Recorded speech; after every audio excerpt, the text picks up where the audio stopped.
It's all about the soil. The old saying of spending 90% of the time on soil preparation and 10% of the time on planting is not a made-up saying. It's the truth. We're reforming the soil, getting it ready for spring. And how to make your own potash.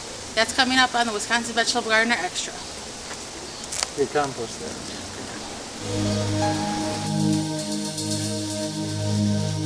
Sponsored in part by DollarSeed.com for your flowers, vegetables, and herbs. All organic seeds, all only $1 a pack. ManureTea.com, authentic Haven brand, 100% natural soil condition for the home garden. Squirrel Worm Farm, organic farm and gardening supply, located in Plymouth, Wisconsin. SquirrelWormFarm.com. WillowSpringsSoap.com, handmade soap with simple, recognizable ingredients. The Garden Stamp. Stamp planting for more efficient, effective, and speedy planting. Welcome to Wisconsin Vegetable Gardener Extra. I'm Holly Baird. And I'm Joey Baird. We're in the large garden today and we're reformatting the way we're establishing our garden. And there's a couple of reasons why. Well, one is because of that evil word that most gardeners hate, compaction. There's a certain amount of place in the garden that you're going to walk regardless of how pristine you make it. Now, this is only if you don't have raised beds. So we're taking the traditional garden method and reformatting it so we always have distinctive walkways and permanent grow paths. One thing we're going to do is we're going to bring in some additional compost and organic topsoil to kind of raise the berms to give ourselves less compaction. Right, and now this all came about whenever we saw an episode of our good friend Joe Lampo's Growing a Greener World, episode 410. That'll be in the link below. He goes up to New York to a garden where we're mimicking their type of setup, and we feel that this would be an excellent way for our garden to grow for years to come. It's basically a weedless garden concept, and I know that seems impossible, but the way you do this, and it's been proven time and time again, it will be eventually a weedless garden.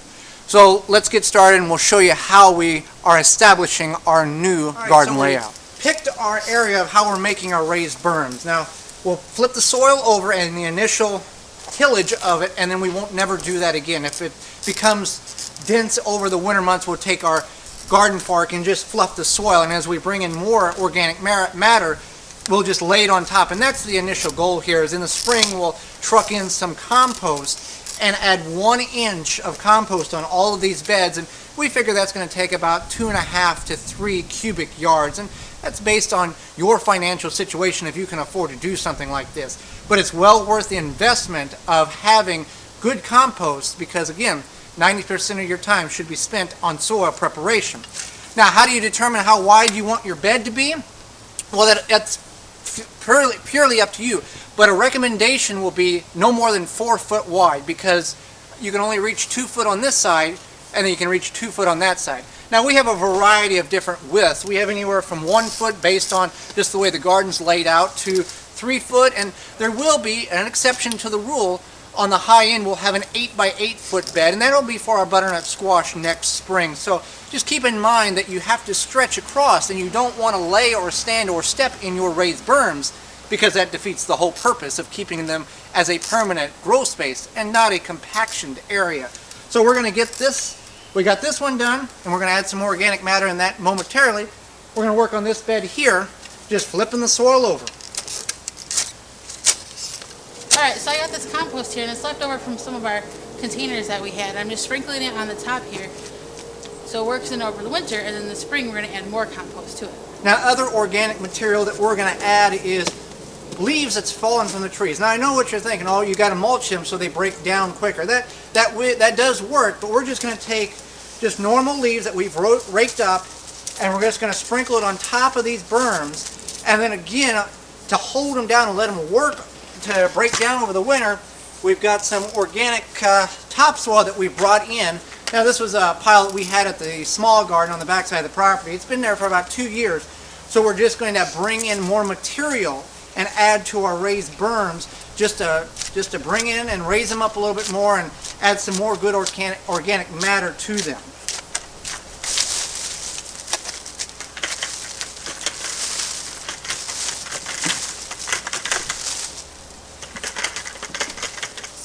Bit of organic material here to the soil since it's going to break down over the winter. We're going to add these pears from our organic pear tree. There's no additives or pathogens or any sort of chemicals that we add to our pear tree, so we feel it's safe putting it into the soil. Now we're going to put it in the soil about 8 to 10 inches deep, and we've referenced this on a Straight to the Point a couple of weeks ago for a couple of reasons. One, a way to get rid of the pears, and two, to add some, again, organic matter to the soil and potentially bring some worms into the area, so you can always have more worm castings, and more worms are never a bad thing in a garden. Many of us have fruit trees, and at some point or another those fruit trees are going to drop the fruit before we're ready, and sometimes they'll hit the ground and burst into a bunch of pieces, and other ones are safely can be picked up and used in the kitchen. Well, there's a couple of different things you can do with that fruit that has hit the ground and either rotted or begun to rot. You can feed it to your livestock. You can salvage some of it if you really want to work hard and cut the good portions of it out. You could also put it in your compost pile. One thing we're going to experiment with is actually burying it in our raised berms here in the garden. So before we're done with the berm, what we're doing is we're adding a soil conditioner, which is Authentic Haven brand manure tea. This manure tea is made from the manure from cows that are antibiotic and hormone-free, organically fed. So it's a soil conditioner. There's no harm to what we're adding to our soil. It just helps the microorganisms, help gets things going, and it'll just benefit our soil greatly. So Joey's pouring it into the watering cans. We're going to get it all watered up and ready to go. Alright, I'm finishing this up here, and it's really that easy to reconform your garden, and I would recommend you watching the link in the show notes on episode 410 of Growing a Greener World. It really establishes and brings forth the importance of non-compaction soil and permanent walkways. We're going to get our walkways here with our pine needles and straw and have this portion done. So with the way we've got our raised berms set up, we have to establish some kind of pathway to differentiate from the grow area to the path to the non-grow area. So we decided to go with a measurement of approximately 16 to 18 inches between all of our raised berms. That being a comfortable walking for Holly and myself. Now, based on how you want to set your garden up, you can have them anywhere from 1 foot to 3 foot wide. If you're going to bring your wheelbarrow in and out of the garden quite a bit, you'll want to go 3 foot wide to have adequate space. We need a foundation for our walk path, so we're going to use pine needles and straw, and there's a reason why.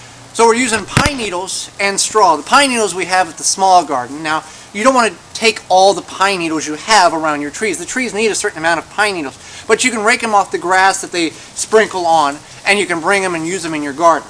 One thing you want to be aware of with pine needles, they are acidic and they will lower the pH level in your garden.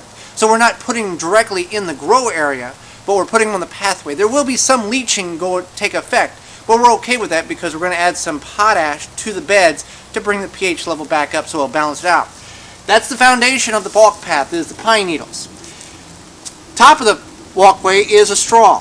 Straw because I'm using the straw on top of the pine needles because the straw is going to break down a lot quicker than the pine needles will. So I want a foundation so the straw doesn't disappear in a walk path.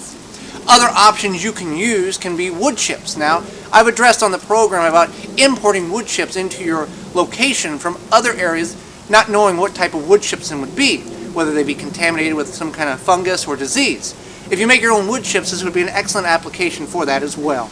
Alright, with the straw bale, we're just going to go ahead and bust it down. Now, where can you get the straw? Well, there's a couple of different options you may have. You can look on websites like Craigslist.org for reasonably priced bales. Sometimes they even have them free.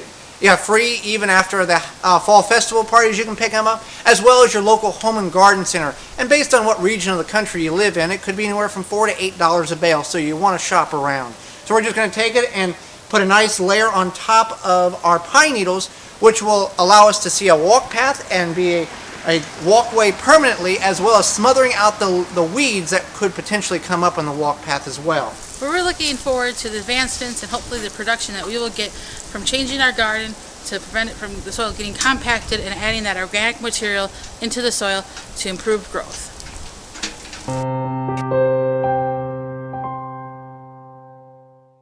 It's important to add nutrients to your soil, so you want to make sure that you're doing it in a way that maybe is best for you. You can definitely buy something, but we're going to add some wood ash or potash to our soil, which adds potassium to the soil. Potassium is important because it helps the plants get the proper watering and nutrition that they need.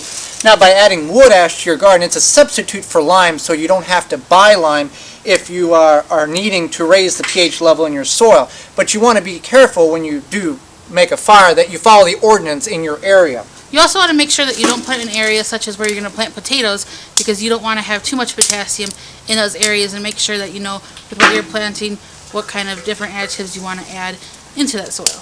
Now the key about using the wood ash is, one, you want to wait for it to cool down, obviously, but secondly, you don't want to just leave it in a pile and then use it next spring. You want to use it and sprinkle it in the area that you're going to need that added nutrients in your garden right away, because if you just leave it and it gets wet, that nutrients will go away from the wood ash, and really it doesn't work very well then. So yeah, you definitely want to make sure you use some untreated wood, whether it's pine or oak or whatever, but you don't want to use anything that's been treated. No arsenic or any old telephone poles, for that matter, that's got that black chemical in it. That's not going to be good at all for your garden. So that's just some things you want to keep in mind to adding free fertilizer to your garden. So, yeah, so you go ahead, just burn it down, don't add any chemicals to it, and then whatever you don't use, you can always store in a covered, dry place. Thanks for watching. Join us again next time for more organic gardening and food preserving.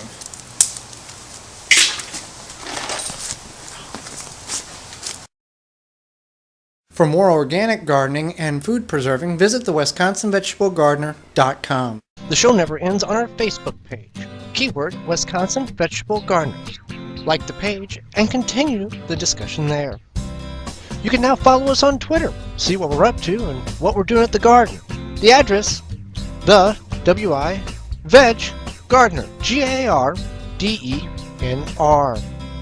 You can email us at the WIVegGardener@gmail.com with your questions, comments, or suggestions about the show.